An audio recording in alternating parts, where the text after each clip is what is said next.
Apa itu stunting? Tahukah sahabat kalau stunting itu tidak sama dengan pendek atau kerdil?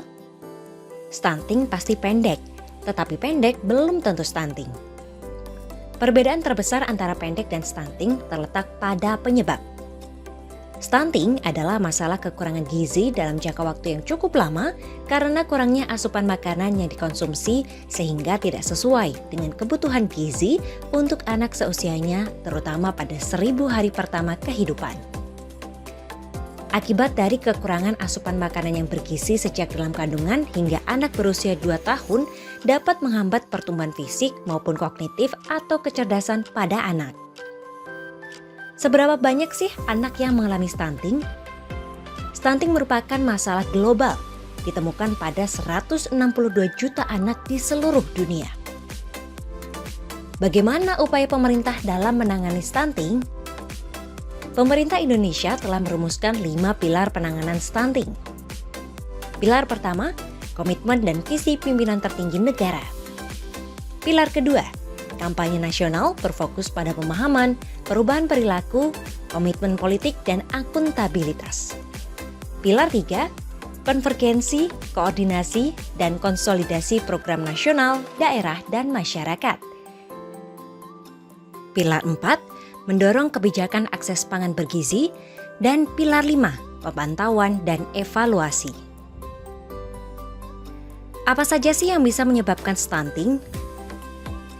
Stunting sangat dipengaruhi oleh aspek perilaku, terutama pada pola asuh yang kurang baik dalam praktek pemberian makanan bagi bayi dan balita, serta akses terhadap makanan bergizi. Sedangkan masalah non-kesehatan seperti masalah ekonomi, politik, sosial, budaya, kemiskinan, kurangnya pemberdayaan perempuan, serta masalah lingkungan juga memiliki peran yang cukup besar sebagai penyumbang faktor penyebab terjadinya stunting.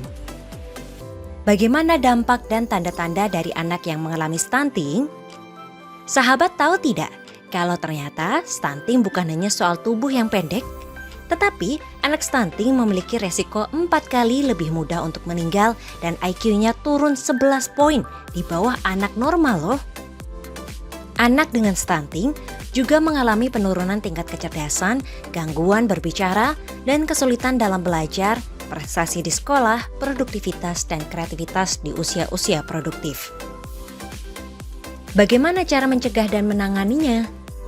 Tahukah sahabat bahwa untuk mencegah stunting tidak bisa dilakukan sendirian atau hanya oleh sektor kesehatan saja? Tentu dibutuhkan kolaborasi aktif dari masyarakat, seluruh sektor, baik pemerintah pusat dan pemerintah daerah, serta lembaga lainnya. Penanganan stunting dilakukan melalui intervensi spesifik dan intervensi sensitif pada sasaran 1000 hari pertama kehidupan atau HPK. Intervensi spesifik adalah kegiatan atau tindakan yang ditujukan khusus untuk kelompok sasaran 1000 HPK, misal ibu hamil, ibu menyusui, dan baduta. Sedangkan intervensi sensitif adalah berbagai kegiatan pembangunan di luar sektor kesehatan dengan sasaran umum, misal remaja.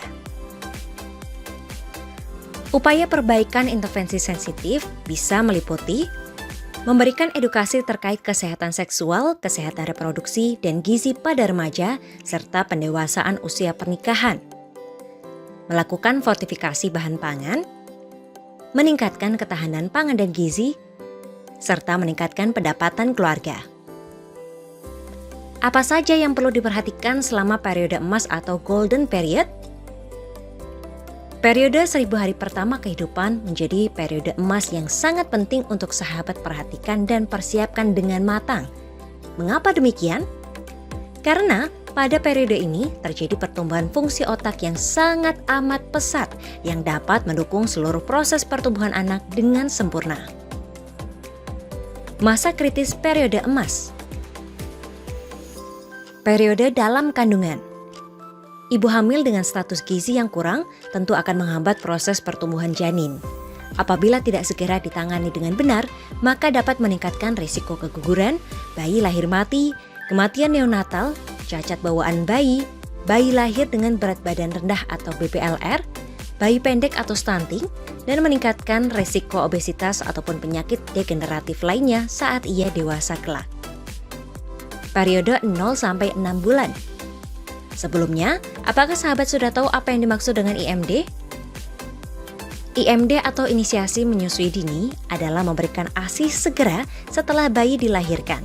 Biasanya dalam waktu 30 menit hingga 1 jam setelah dilahirkan, dengan memposisikan bayi di atas perut sang ibu sehingga terjadi interaksi dari kulit ke kulit dan membiarkan bayi secara alami mencari sendiri sumber air susu ibunya. Tahap selanjutnya adalah pemberian ASI eksklusif setelah bayi lahir hingga berumur 6 bulan tanpa memberikan makanan atau minuman lain selain air susu ibu. Periode 6-24 bulan. Pentingnya pengetahuan tentang pola asuh dalam pemberian MPASI ini harus sahabat persiapkan dengan matang. Jangan sampai terlalu dini atau terlambat dalam memberikan MPASI karena akan menyebabkan gangguan pencernaan dan tumbuh kembang buah hati. Perlukah kita merencanakan kehidupan berkeluarga? Coba sahabat renungkan. Sebenarnya perlukah kita merencanakan kehidupan berkeluarga? Pernikahan pada usia anak menjadi faktor pemicu terjadinya kehamilan dan melahirkan yang menyebabkan tingginya angka kematian ibu, kematian bayi, bayi lahir prematur, dan stunting. Oleh karena itu, sahabat perlu memahami konsep dari pendewasaan usia perkawinan yang dikembangkan oleh BKKBN. Pendewasaan usia perkawinan atau PUP adalah upaya untuk meningkatkan usia perkawinan hingga mencapai usia minimal saat perkawinan, yaitu 21 tahun bagi wanita dan 25 tahun bagi pria.